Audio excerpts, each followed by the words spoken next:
Hello guys, आज हम लोग जननायक चंद्रशेखर यूनिवर्सिटी के फोर्थ सेमेस्टर की फर्स्ट पेपर पर्यावरण शिक्षा एवं भारतीय परिप्रेक्ष्य के बारे में पढ़ेंगे।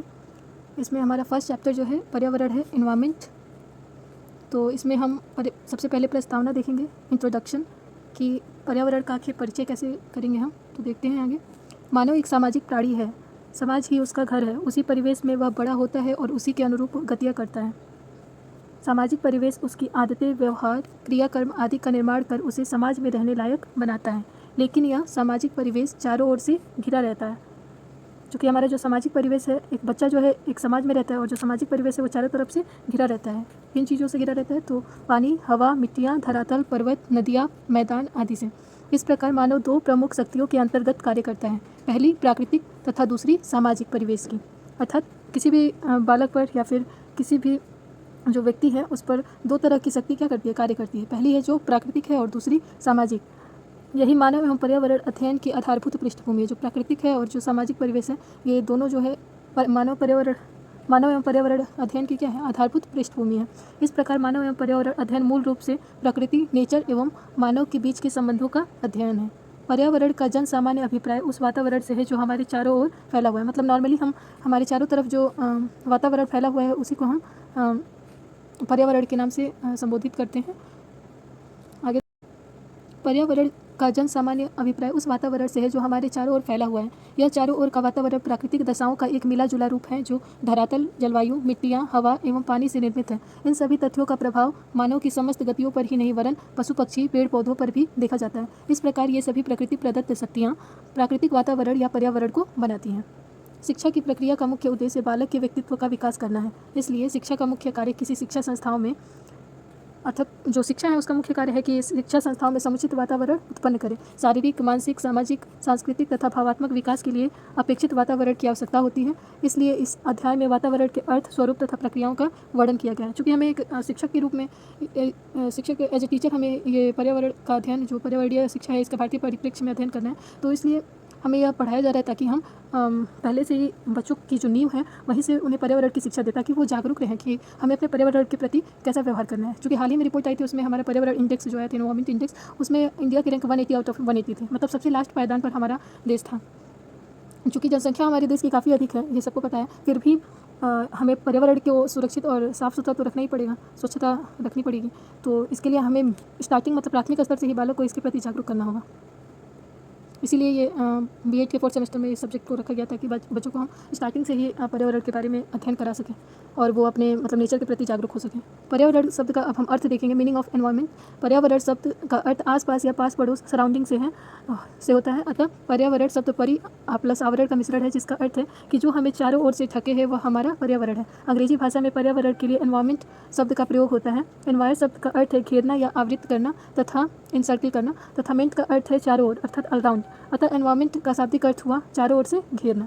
सिंपली हम कह सकते हैं कि पर्यावरण शब्द जो है दो शब्दों से मिलकर बना है, परि प्लस आवरण। और जहाँ परि का अर्थ है चारों तरफ और आवरण का अर्थ है ढके हुए, अर्थात ऐसा आवरण हमें जो चारों तरफ से ढके हुए उसी को हम क्या कहते हैं, पर्यावरण के नाम से जानते हैं। आगे देखते हैं। इस प्रकार जो मानव को चारों ओर से घेरे रहता है तथा उसको प्रत्यक्ष अप्रत्यक्ष रूप से प्रभावित करता है, उसे हम क्या कहते हैं, पर्यावरण की संज्ञा देते हैं। आगे देखेंगे।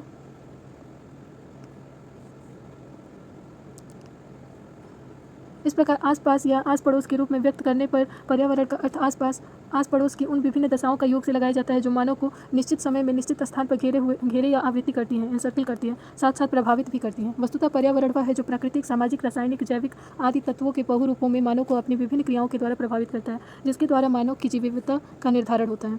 अतः पर्यावरण के रूप प्राकृतिक तथा सामाजिक होते हैं। प्राकृतिक पर्यावरण में वायु, जल, धरती पर उगे हुए वृक्ष तथा वनस्पतियाँ हैं। और प्राकृतिक वातावरण को जैविकीय तथा अजैविकीय दो भागों में बांटा जाता है। जैविकीय पर्यावरण में उत्पादनकर्ता, उपभोक्ता तथा विनायक के रूप में भी विभक्त कर सकते हैं। मतलब सिंपली हम कह सकते हैं कि पर्यावरण जो है वो दो तरह का यहाँ पर दिखाया जा रहा है, एक तो प्राकृतिक तथा सामाजिक। और प्राकृतिक को दो पार्ट में दिखाया जा रहा है, पहला है जैविकीय तथा अजैविकीय। और जैविकीय में हमें पर्यावरण को उत्पादनकर्ता तो उपभोक्ता और विनायक के रूप में दिखाया जा रहा है, तथा प्राकृतिक पर्यावरण में सभी जीव जंतु उपभोक्ता वर्ग में आते हैं। जहाँ तक सामाजिक पर्यावरण का संबंध है वह मानव संबंधों से बना हुआ है। सामाजिक, आर्थिक, राजनीतिक, पारिवारिक संबंधों से सामाजिक वातावरण की सृष्टि है। पर्यावरण को वातावरण भी कहते हैं। वातावरण से अभिप्राय हमारे उस प्रतिवेश से है जिसका संबंध प्रकृति से है। इसका सीधा संबंध हमारे जीवन से है। पृथ्वी का वातावरण शुद्ध एवं स्वास्थ्यवर्धक वायु, पीने का शुद्ध जल, जहाँ जीवन का संचालन करते हैं, साथ ही जंगली पशु, सरीसृप आदि धरती को स्वच्छ बनाने के लिए निरंतर कार्यशील रहते हैं। तो यदि अब आगे देखते हैं, इसी प्रकार पर्यावरण में भूमि के भीतर, बाहर तथा ऊपर पाए जाने वाले समस्त पदार्थों, जीव जंतु एवं मनुष्यों का संतुलन होना आवश्यक है। धरती पर कृषि होती है, उद्योग चलाए जाते हैं, इनका वायुमंडल पर प्रभाव पड़ता है। प्राकृतिक साधनों के अधिकाधिक मात्रा में दोहन से प्रकृति में असंतुलन हो जाता है। कोई भी प्राकृतिक साधन है उसका हम अत्यधिक अगर उपयोग करते हैं तो उससे हमारी प्रकृति में असंतुलन हो ही जाएगा, इनबैलेंस हो जाएगा। जैसे अगर अत्यधिक हम पेड़ों की कटाई भी कर देते हैं तो हमें ऑक्सीजन की मात्रा, हमें लेवल जो है वो बहुत कम हो जाएगा और हमें अच्छी तरह से नहीं मिल पाएगा, जिससे प्रकृति में असंतुलन हो जाएगा। एक एग्जाम्पल के तौर पे ले सकते हैं, जिसका प्रभाव वायुमंडल पर पड़ता है और प्रकृति का चक्र असंतुलित हो जाता है। अब कुछ पर्यावरण की परिभाषाएं दी गई हैं, उन्हें देखते हैं। अतः पर्यावरण की बहुअनुशासनीय प्रकृति को विभिन्न विद्वानों द्वारा निम्नलिखित रूप से परिभाषित किया है, जिनकी परिभाषाएं निम्न है। पहला है ब्रिटेनिका इंसाइक्लोपीडिया के अनुसार, पर्यावरण भौतिक, रासायनिक तथा जीवित क्रियाओं पर तत्वों का एक जटिल विश्लेषण है। यह किसी जीव अथवा पारिस्थितिकी समुदाय पर ऐसे क्रिया करता है ताकि उसके रूप एवं जीव विविधता का निर्धारण हो सके। तो ये हमारा इंसाइक्लोपीडिया के अनुसार था, ब्रिटेनिका इंसाइक्लोपीडिया। नेक्स्ट देखते हैं एच फिटिंग के अनुसार, इन्होंने क्या कहा है देखते हैं। ये जर्मन विद्वान है। इन्होंने कहा है कि पर्यावरण एक जीव के पारिस्थितिकी तत्व या कारकों का योग है। Environment is the totality of ecological factors of an organism. ये एच फिटिंग ने कहा है कि जो पर्यावरण है वो एक जीव के पारिस्थितिकी तत्वों के कारकों का क्या है, योग है।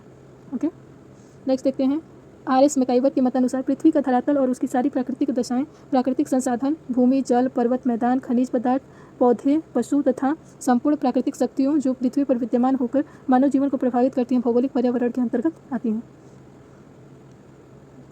देखते हैं नेक्स्ट, ए गाउडी के अनुसार 1984 ने अपनी पुस्तक the nature of the environment में पृथ्वी के भौतिक घटकों को ही पर्यावरण का प्रतिनिधि माना है तथा उनके अनुसार पर्यावरण को प्रभावित करने में मनुष्य ही महत्वपूर्ण कारक है। नेक्स्ट है सी पार्क महोदय के अनुसार, पर्यावरण का अर्थ उन दशाओं के योग से होता है जो मनुष्य को निश्चित रूप में निश्चित स्थान पर आवृत करती हैं। अंश तासी महोदय के अनुसार दिया हुआ है यहाँ पर कि मानव के वंशानुक्रम के अतिरिक्त सभी को पर्यावरण कहा जाता है जो उसे प्रभावित करता है।